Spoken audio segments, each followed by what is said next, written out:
1 2 3 go. Hey guys, welcome back to another YouTube vlog. Hi everyone. So hope करता हूँ सब अच्छे होंगे, मस्त होंगे, स्वस्थ होंगे. फाइनली जिस वीडियो के लिए आप बार बार कमेंट करते थे कि यार लव स्टोरी वीडियो बनाओ, बताओ अपनी लव स्टोरी, क्या था सब कुछ, पिछले 12 साल से आप साथ में हो एंड ऑल, तो वही वीडियो हमने डिसाइड किया कि हम बना लेंगे. मैंने आपको बोला था कि ये साल खत्म होने से पहले मैं वीडियो बनाऊंगा और अपलोड भी करूंगा. आपने कुछ बोलना है? आप सोच रहे हो कि मैडम इतनी बोल क्यों नहीं रही, क्योंकि इनकी तबीयत खराब है. मेरे को एक्चुअली ना कोल्ड हो रहा है तो गला गया हुआ है, बट अभी हमें इसीलिए बनानी थी क्योंकि इसने कहा कि नहीं अब हो गया, बहुत सारे कमेंट्स आ रहे हैं, तो ईयर एंड से पहले तो हम बना ही ले इसको. हाँ, बना ले और अपलोड भी कर दे, तो ईयर एंड से पहले अपलोड भी कर ही दे, टेंशन ना लो.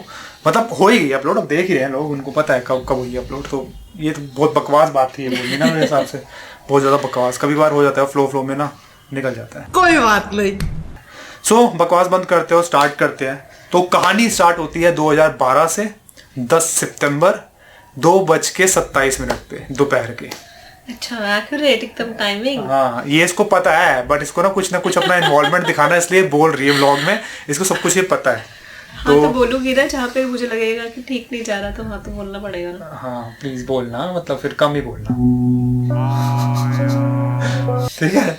सो 10 सितंबर 2012 2:27 PM. हाँ PM ऑब्वियसली ना. हाँ, रात के 2:30 बजे तो हम मिल नहीं रहे होंगे. हाँ, सुबह के. अब देखो हम उनको बता देते हैं, नहीं तो फिर वो कमेंट करेंगे कितना पका रहे हो, जल्दी बताओ चीजें. हाँ. तो मैं एक जगह इंटर्नशिप कर रहा था. अब मैं हर चीज़ नहीं बताऊंगा कि मैं कहाँ इंटर्नशिप कर रहा था. मैं एक जगह इंटर्नशिप कर रहा था, वहाँ पे ये मोहतरमा जी इंटरव्यू देने आई थी. जबकि मैंने इनको ना कॉल करके बोला था कि यार यहाँ पे ऐसी ओपनिंग है यार, आपको आना है एंड ऑल. जो रिक्रूटमेंट होती है ना, कंसल्टेंसीज होती हैं, वहाँ पे मैं एक इंटर्नशिप कर रहा था कहीं पे. तो मैंने इनको बुलाया, इनका इंटरव्यू हुआ. मतलब इंटरव्यू में लोग क्या करते हैं, फंसाते हैं लोगों को ना कि यार जॉब किसी तरीके से सिलेक्ट हो जाए तो हमारा टारगेट पूरा हो जाए. तो मेरा भी उस टाइम माइंडसेट यही था कि जैसे तैसे ना इसको बस सिलेक्ट करवाना है और मेरा टारगेट पूरा हो जाएगा. तो वही हुआ, ये सिलेक्ट हो गई और मेरा टारगेट पूरा हो गया. फिर मैंने अपना दूसरा टारगेट बना लिया कि यार इससे थोड़ी सी बात करनी स्टार्ट करोगे, कि ये मेरे को मतलब होता है ना. नहीं. और वो बीच का पूरा बताओ ना ढंग से उनको. क्या सेलेक्ट हुई, बट इसने मुझे बहुत ज़्यादा पागल बनाया. इसने मुझे बोला आपको जैसे शिफ्ट मिल रही है आप कर लो. मतलब अगर मुझे उन्होंने अपॉइंटमेंट लेटर दी है, उस पर नाइट शिफ्ट लिखी हुई है. I was not okay with night shift. तो मैंने इसको बोला कि मुझे तो नाइट शिफ्ट का दे दिया. कहते नहीं वो ऐसे बोल रहे हैं, वो ऐसे देंगे नहीं. मैंने कहा अरे भाई अपॉइंटमेंट लेटर पे लिखा है मेरे नाइट शिफ्ट है मेरी. कहते वो फिर आप ले लो, वो फिर आपके ऊपर है कि आप करो या ना करो. अरे ये क्या था? क्योंकि हमारा टारगेट उसी पे बेस था कि बंदा बस एग्री कर जाए, हाँ वो सिलेक्ट हो गया, उसके बाद वो ज्वाइन करे ना करे वो मैटर नहीं करता था इतना इंटर्नशिप में. तो इसलिए मैंने अपना थोड़ा सा ना जॉब को और अपने टारगेट को पूरा करने के लिए इनको फंसाया था. फिर उसके बाद मेरा दूसरा टारगेट स्टार्ट हो गया कि मैं जॉब में भी फंस गई, प्यार में भी फंस गई. हाँ, इनसे फ्रेंडशिप करनी है. उस दिन मेरे को याद है मैं इनके साथ फिर गया, ये ना घर जा रही थी अपने, और फिर मैंने इनको कहा कि हाँ मेरे को भी घर जाना है. और मैं अपने ऑफिस वहाँ पे मैं ऑफिस में क्या बोल के आया हूँ कि मेरे को घर पे जाना है, कुछ इमरजेंसी आ गई है. और मैं झूठ बोल के गया जैसे इसके साथ जाने के लिए, वो भी बस स्टैंड तक, ताकि बस में चढ़ जाए उसके बाद मैं घर जाऊँगा. तो मैंने ऐसा कुछ किया था. इसको पता है बट अब पता नहीं इसको याद नहीं, मुझे याद है. I still remember that day कि इसने पूरा ब्लैक शर्ट, ब्लैक पैंट्स, पूरा हाँ, ये ब्लैक कपड़े देख के अट्रैक्ट इसने कहा भाई कहाँ से आ गया ये बंदा, ऐसे इतना मतलब. क्या ये वही बंदा जिसने मुझे कॉल किया था? हाँ, मतलब कॉल में ना मैं फेक एक्सेंट मारता था कि hello hi my name is Varun, I am calling from, समझ रहे हो, मतलब वो होता है ना कॉल सेंटर वाला टाइप, वही किया था. तो इसको लगा था कोई होगा, बट यहाँ पे आके देखा अरे ये क्या, मतलब वो दर्शन छोटे और वो वाला हिसाब हो गया था पूरा का पूरा. तो हाँ, ऐसे हमारी सो कॉल्ड फ्रेंडशिप स्टार्ट हुई. फिर चैटें, कॉल, ये वो फलाना ढिमकाना. और अपना वो तो बताओ कि तुमने नंबर कैसे मांगा था? हाँ, मैं मतलब ये नंबर तो मेरे पास था क्योंकि मैंने इसको कॉल करके कॉल करके ही तो मैंने इसको बुलाया था इंटरव्यू पे. और उसके बाद फिर मैं इसको बोलता था कि इफ यू आर कंफर्टेबल क्या मैं आपको मैसेज कर सकता हूँ. तो मैंने फिर इसको ऐसे बोला, तो उसने कहा आई एम कंफर्टेबल. उसके बाद फिर मैंने मैसेज करना बंद ही नहीं करा. मतलब दिन में कितने मैसेजेस हो रहे थे, ऑलमोस्ट 300-400 तो हो ही जाते थे आराम से. धर धर धर मैसेज, मतलब मैं कहीं भी मैं छोड़ नहीं रहा था, गैप नहीं आने दे रहा था। मैं करो करो करो मैसेज, कुछ भी मैसेज करो, फॉरवर्ड भी मैसेज भेजो, जोक्स भेजो, जो भेजना भेजो। तब वो नहीं था ना व्हाट्सएप नहीं था उस टाइम, तो मैसेजेस भेजते थे। और मतलब मैं एक ऐसा बंदा था जो मैं अपने फ़ोन में ना कम पैसे फूकता था हर चीज़ के लिए, इंटरनेट के लिए पापा से लेता था। और पापा मेरा 1 महीने में एक बार ही रिचार्ज कराते थे, उसको मुझे पूरा महीना चलाना होता था, और वो रिचार्ज खत्म हो जाता था हर बार। फिर मेरे को पॉकेट मनी जोड़ जोड़ कर रिचार्ज जैसे तैसे लेना पड़ता था, तो मेरे को वो भी करना पड़ा। मैंने कहा नहीं यार, करना है। क्योंकि हुआ क्या था कि बहुत टाइम बाद कोई इंसान आया था मेरी लाइफ में, तो फिर मैंने कहा चलो यार अब फिर से वो सिनेरियो स्टार्ट करते हैं। और ऐसे ऐसे होता रहा। फिर 6 महीने, साल, 1.5 साल बढ़ता रहा। फिर एक दिन मैंने डिसाइड किया, मैंने इसको प्रपोज कर दिया एंड ऑल। तो इसने उसने भाव नहीं दिया था मुझे, बिल्कुल भी, है ना, भाव नहीं दिया था ना मुझे। तुम इसी लायक हो। नहीं दिया था इसने भाव नहीं दिया था बिल्कुल भी। तो इसके 6 महीने बाद इसने थोड़ा भाव देना स्टार्ट किया।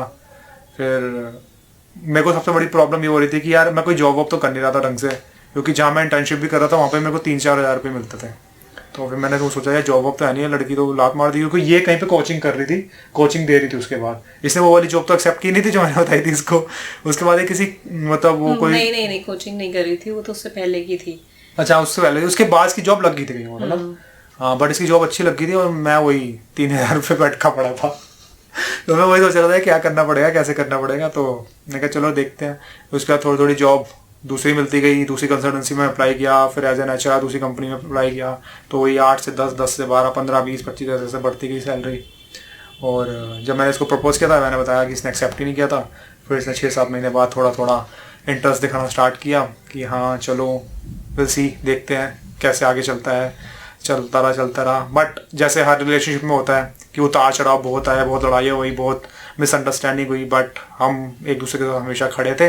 अगर मैं कुछ गलत करता था तो ये बता देती, ये कुछ गलत करती थी तो मैं बता देता था, मतलब एक दूसरे को संभाल लेते थे। सो ऑलमोस्ट 12 साल अभी तक हम दोनों ने एक दूसरे को संभाला है और आगे भी संभालते रहेंगे।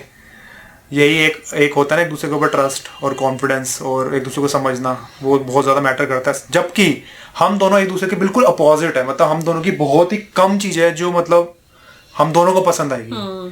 ज्यादा चीजें या तो इसको पसंद आती है, मुझे पसंद आती है। इसके लाइक्स मेरे डिसलाइक्स है, मेरे लाइक्स इसके डिसलाइक्स। एक्चुअल में बिल्कुल अपोजिट है हम।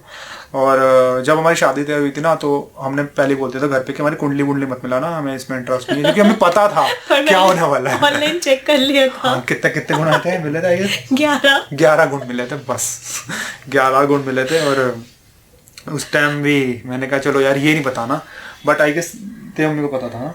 नहीं, मैंने उनको भी नहीं बताया। उनको भी नहीं बताया। क्यों किसी को बता के दिमाग में डालना? अब तो पता लग गया, पता लग गया है सबको।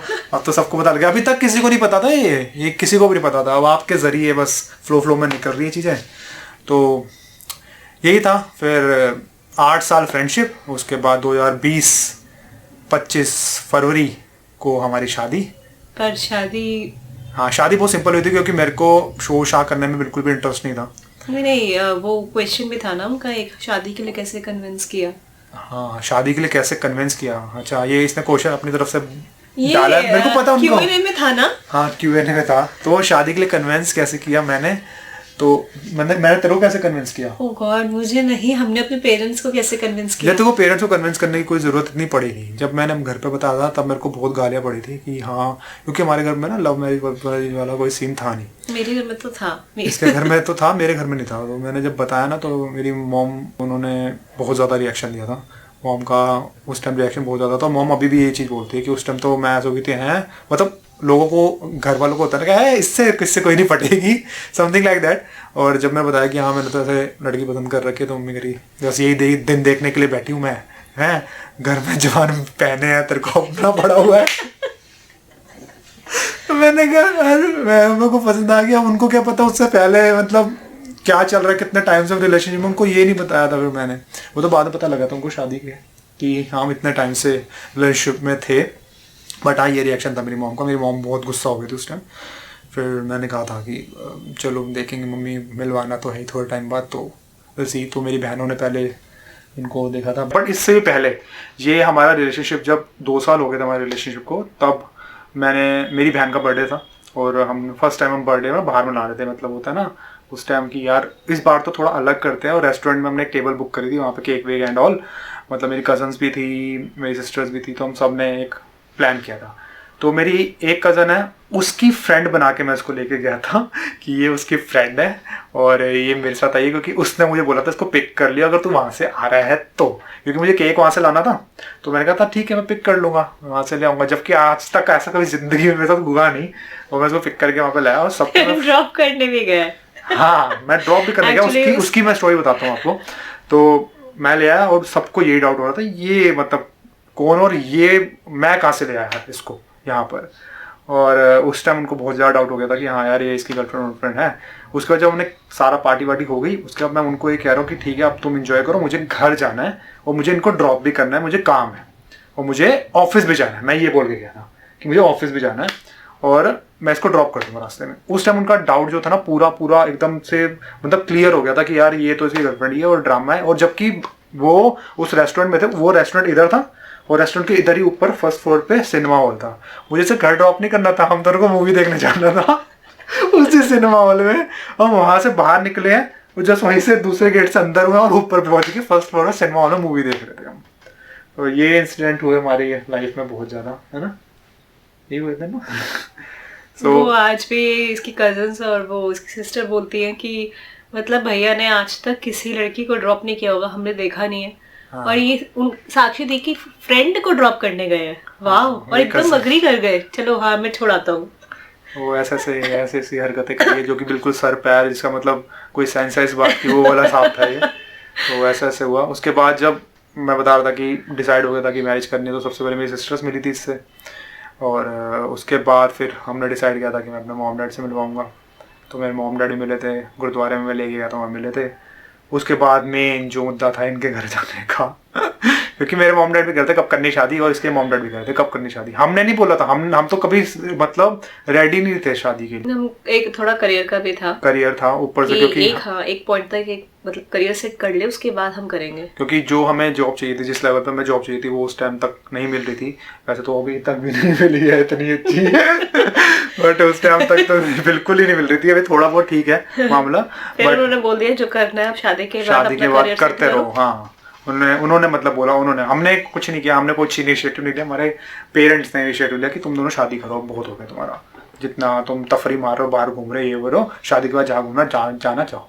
तो फिर हमने सोचा कि चलो ठीक है 2020 में हम शादी कर लेंगे, और 2020 में फरवरी में 25 फरवरी को हमारी शादी होगी। बहुत सिंपल शादी। लॉकडाउन हो गया उसके बाद। हाँ उसके बाद लॉकडाउन हो गया था, शादी होते ही लॉकडाउन हुआ, कोरोना आया, भारत बंद। मैं बता हमारी शादी वाले दिन दंगे हुए थे। तो जिस दिन हमारी शादी थी, मैंने कहा था कि मेरे को बिल्कुल सिंपल शादी करनी है, मेरे को मतलब कुछ भी ऐसा बैंड बाजा बारात है वो कुछ नहीं करनी। तो आर्य समाज मंदिर में मेरी शादी हुई थी। वो अलग बात है, रिसेप्शन दे दिया था वो मॉम डैडी के कहने पे। मैं बिल्कुल भी उनके उस चीज़ के फेवर में नहीं था, बट उनको अपने जितने हमारे रिलेटिव बहुत सारे हैं, तो उनको बुलाना था, उनको एक सेलिब्रेशन मतलब एक ओकेजन क्रिएट करना था, वो उनकी मर्जी थी। तो मैंने कहा ठीक है कोई प्रॉब्लम नहीं है। मैंने अपने हिसाब से, आपने मेरे को जैसे मैं चाह रहा था शादी करने के लिए, आपने वैसे कराई, तो जैसे आप सेलिब्रेट करने जा रहे हो मैं वैसे मैं उसमें इन्वॉल्व हूँ। तो हमने वो रिसेप्शन अगले दिन दिया था। जिस दिन शादी थी उस दिन दंगे हुए अच्छे वाले, और रिसेप्शन के दिन भी प्रॉब्लम हुई। उसके बाद फिर हम हनीमून के लिए आउट ऑफ इंडिया गए, तब यहाँ पे लॉकडाउन लग गया। वापस आए तो कोविड फैल चुका था, और उसके बाद वर्क फ्रॉम होम मिल गया। और तो यही हुआ कि मतलब शादी के बाद हर कोई हमें यही बोल रहा था कि तुम्हारे चक्कर में देखो लॉकडाउन भी लग गया, कोविड भी आ गया, ये वो, लोगों का मतलब करियर खराब हो रहे हैं। और फिर 1 साल बाद जब हमारी एनिवर्सरी थी, हम गोवा गए थे, और गोवा के बाद फिर से लॉकडाउन लगा, फिर से कोविड आ गया था। मतलब लोग हमें पॉइंट आउट कर रहे थे कि मतलब मेरी जो फर्स्ट वीडियो है वो उस टाइम पीरियड पे काफी मतलब क्रिटिकल सिचुएशन तो थी, बट हम लोग फिर भी खुश थे क्योंकि इसकी नाइट शिफ्ट थी, मेरी डे शिफ्ट थी। हम वही सोच रहे थे कि अभी भी चल रही है, उस टाइम पे भी थी। तो हम वही सोच रहे थे कि हम एक दूसरे को कितना टाइम दे पाएंगे, लेकिन लॉकडाउन लगा, पूरे दिन टाइम था फिर एक टाइम के बाद ये हो गया, अरे कुछ ज्यादा टाइम नहीं दे दिया मतलब वो होता है ना, भगवान कह रहे तुम्हें अच्छा तुम्हें जो टाइम देना था ना, तुम तो पहले से शिकायत कर रहे थे शादी से पहले से ही कि तुम्हारी शिफ्ट टाइमिंग ऐसे तुम कैसे एक दूसरे को टाइम दोगे। तो भगवान ने कहा लो मैं तुम्हें भर के टाइम देता हूँ। लॉकडाउन में घर पे पड़े रहता हूँ, घर पे ही रहते थे हमेशा। और जब लॉकडाउन खुला तब थोड़ी सी राहत में चैन आया कि चलो अब बाहर भी चलना है। 3 साल के बाद ना, या 2.5-3 साल के बाद ऑलमोस्ट ये हुआ था। और अब ऑलमोस्ट 4 साल होने वाले, इस फरवरी में 4 साल हो जाएंगे हमारी शादी को। पता भी नहीं लग रहा, ऐसा लग रहा है अभी हुई है जैसे शादी। हमें मतलब वो रियलाइज नहीं हो रहा कि 4 साल हो चुके हैं 1% भी। True. तो यही सब कुछ था। और क्या बताना था। और मैंने अपनी फर्स्ट वीडियो में भी बोला है कि मेरी शादी हुई थी, उसके बाद लॉकडाउन लग गया। तो वो जोक को ना फर्स्ट या सेकंड वीडियो में है ऐसा कुछ जोक, उस जोक को लोगों ने सीरियसली ले लिया था बहुत ज़्यादा कि यार ये तो बड़ा वो फनी वे में आ गया। तो एक्चुअल में वो हुआ है। सो ये हमारी एक छोटी सी लव स्टोरी थी। आप बताना आपको कैसा लगा। बहुत ज्यादा ऐसे हैपनिंग नहीं थी, मार काट ऐसे लड़ाई वड़ाई कुछ नहीं था। सस्पेंस थ्रिलर एक्शन कुछ नहीं था। एक नॉर्मल सी लव स्टोरी थी। और इसीलिए हम नहीं लेके आ रहे थे शायद, क्योंकि हमने कहा कुछ इतना हाइप तो है नहीं। नहीं कुछ मतलब ऐसा कुछ था नहीं, बट जो है वो बता दिया। बट ये पिछले 12 साल में एक ही चीज़ समझ में आई हम दोनों को कि रिलेशनशिप में सबसे ज़्यादा मैटर करता है ट्रस्ट और अंडरस्टैंडिंग। अगर ये दोनों चीज़ें आपके पास है तो आप सब कुछ कर लोगे लाइफ में, सब कुछ अचीव भी कर लोगे, आपकी रिलेशनशिप भी अच्छी रहेगी। बट ये दोनों चीज़ें नहीं है तो फिर I don't think so. Also respect. हाँ रिस्पेक्ट दोनों को ना। कितनी करती हूँ मैं इसकी, देखो। वो तो देखा है उन्होंने वो देखा ही है उन्होंने। नहीं करती क्या? अरे बहुत वो अच्छे से देखा है उन्होंने। थर्ड वाला कट कर देना। नहीं करती क्या? नहीं करती है जब इसने गलत पकड़ा तो करती है। इसका फिर से एक्शन करिए 1 2 1। नहीं करती क्या? करती है